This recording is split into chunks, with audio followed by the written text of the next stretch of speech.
I bet the people who are watching the podcast right now already just found out that Elon Musk has officially made a massive purchase in his portfolio, and this could mean a lot of things for the near future.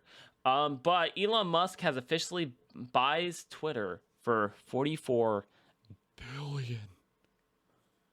$44 billion.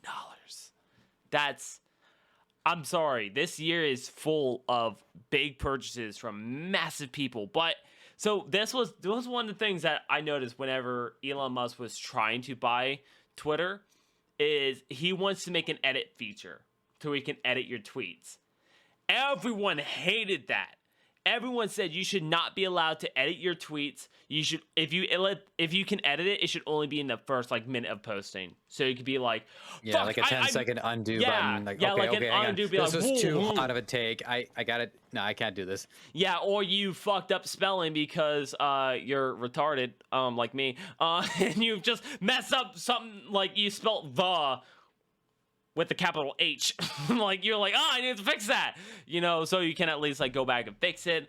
Or you said a hot take or something like that, or maybe you posted a half naked photo of your wife and you're like, no, I meant me. Oh, it's too hot. Oh, damn. Call the That was too hot. And the fireman. It's too hot.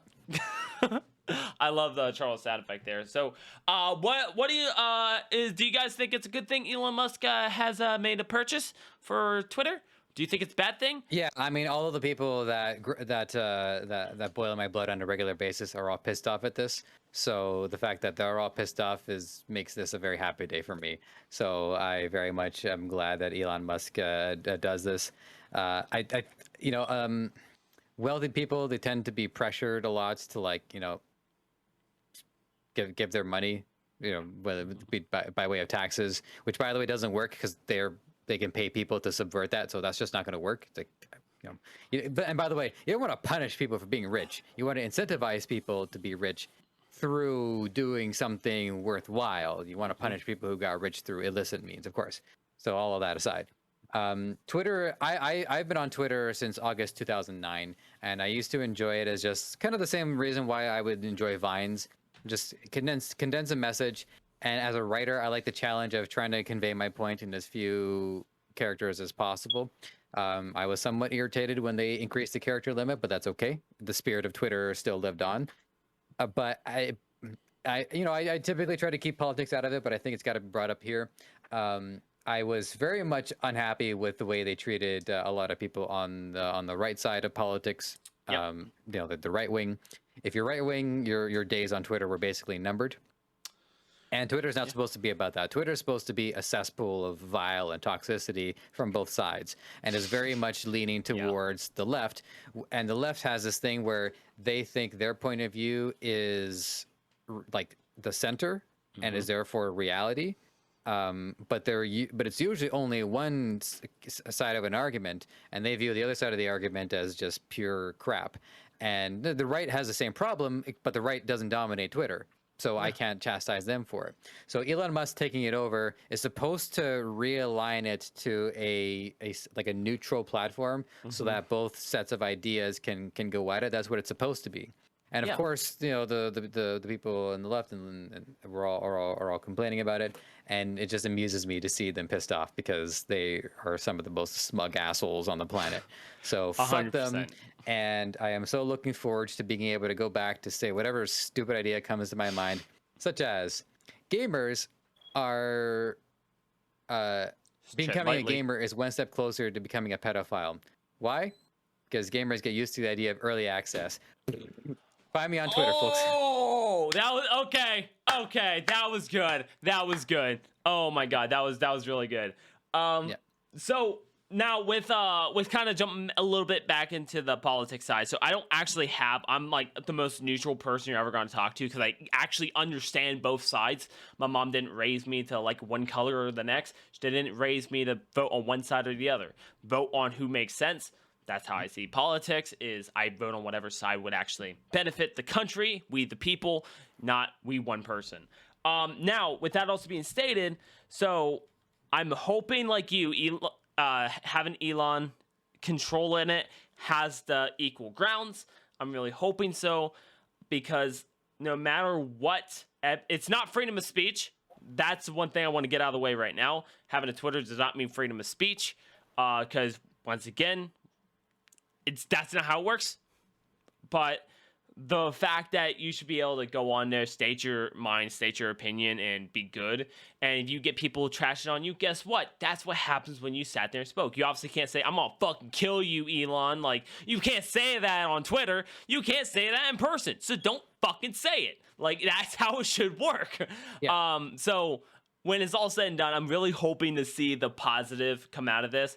The only negative side I could see is people leaving Twitter to the point where he paid $44 billion on Twitter, and then he sees a massive decline in people on the platform, and now he can't try to make better technology like the new phone coming out or launch satellites and stuff like that. I want to see him do so much great things.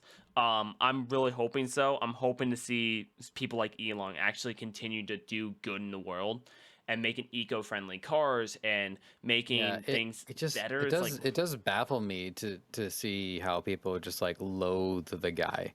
Yeah. Like, I know he's got like his family history. I understand that there's some unpleasantness to it.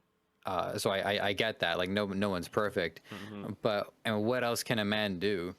Like, try to put people into space. He built a flamethrower, electric cars. Like, he tries to, goes on Saturday Night Live, as a show of goodwill to people who clearly don't like him. Like, you have to accept that if you want to get along, you're gonna have to deal with the fact that no one is perfect. That right there, no one's perfect. I mean, when it all said and done, you had people trying to do good, and guess what? Go by their family line, they weren't perfect. They were probably racist really recently. You go by like people's past, they're not perfect, but they try to be better. And we forgive people. We let murderers go free all the time. We let pedophiles be hidden by the FBI. Like, we sit there and we let all this go through, but we're going to hate on a guy who's actually doing good, who's trying to make cars affordable that actually help the earth. We're trying to get off the earth. Now, that part I don't quite get, but we're trying to, he's helping people, like, actually explore. Well, there's resources in space that we can bring back. And like rocks.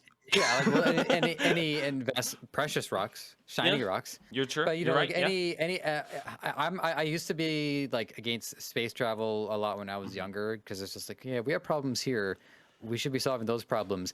And blasting off into space is one of the ways to solve that problems.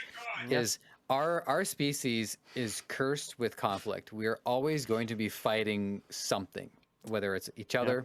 Or it's another thing.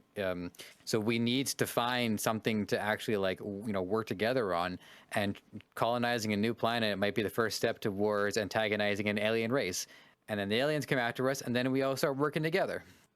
And that could be the next step for we might be seeing Halo in real life, and that could be a great step. But when you already have someone that said, hey, I'm going to try to do something good for the world and good for the earth, and then do it, and then be like, okay, we done it, we made a full electric car, we finally did it, it finally works, it doesn't blow up on you randomly, we have good insurance, so if something does happen, you can get it replaced.